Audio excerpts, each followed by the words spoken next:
శ్రీ ప్రసన్న వెంకటేశ్వర స్వామి వారికి పట్టు వస్త్రాలు సమర్పించిన రాష్ట్ర దేవాదాయ శాఖ మంత్రి ఆనం రామనారాయణ రెడ్డి కొండబిట్రగుంటలో అంగరంగ వైభవంగా శ్రీ ప్రసన్న వెంకటేశ్వర స్వామి వారి బ్రహ్మోత్సవాల భాగంగా 6వ రోజు కమనీయంగా జరిగిన వెంకటేశ్వర స్వామి కళ్యాణ మహోత్సవం శాసనమండలి సభ్యులు బీద రవిచంద్ర కావలి శాసనసభ్యులు దగ్గుమాటి వెంకటకృష్ణారెడ్డితో కలిసి రాష్ట్ర ప్రభుత్వం తరఫున ప్రభుత్వ లాంఛనాలతో స్వామి అమ్మవార్లకు పట్టు వస్త్రాలు సమర్పించిన మంత్రి ఆనం రామనారాయణ రెడ్డి మంత్రికి పూర్ణకుంభంతో ఘన స్వాగతం పలికిన వేద పండితులు ప్రజాప్రతినిధులు అశేష భక్తజనంతో కలిసి శ్రీదేవి భూదేవి సమేత శ్రీ ప్రసన్న వెంకటేశ్వర స్వామి వారి దివ్య కళ్యాణ మహోత్సవ వేడుకను భక్తి శ్రద్ధలతో వీక్షించిన మంత్రి ఆనం రామనారాయణ రెడ్డి వేల సంఖ్యలో విచ్చేసిన భక్తులు గోవింద నామస్మరణలతో వేద పండితుల మంత్రోచ్చారణలతో మారుమ్రోగుతున్న కొండబిట్రగుంట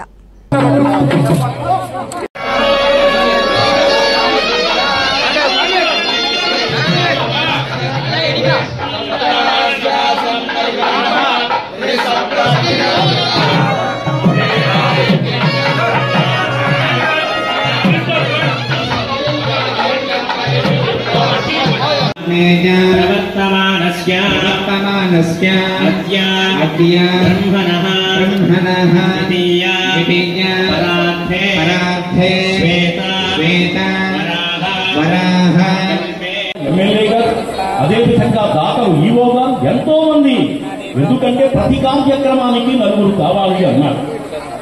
ఉభయ ఎంతో మంది భక్తులు విచ్చేశారు. అందరికీ స్వాగతం పలుకుతున్నాం. దయచేసి ఆశాంతం కళ్యాణాన్ని వీక్షించి స్థలాభావం మనం చెప్పలేము. ఎంత స్థలమున్నా భక్తులకు చాలదండి. తిరుపతిలో కూడా జరుగుతుంటే నిల్చుంటుంటారు, మనం ఏం చేయలేము దాన్ని. అందువల్ల ఒకసారి భగవదనుగ్రహం మీకు కావాలి అని చెప్పి పారిజాతం శ్రీ వెంకటేశం శ్రీ తిరుమల నాయకం అనంత నామధేయ ఎన్నో రకరకాలైనటువంటి నామధేయములు కలిగిన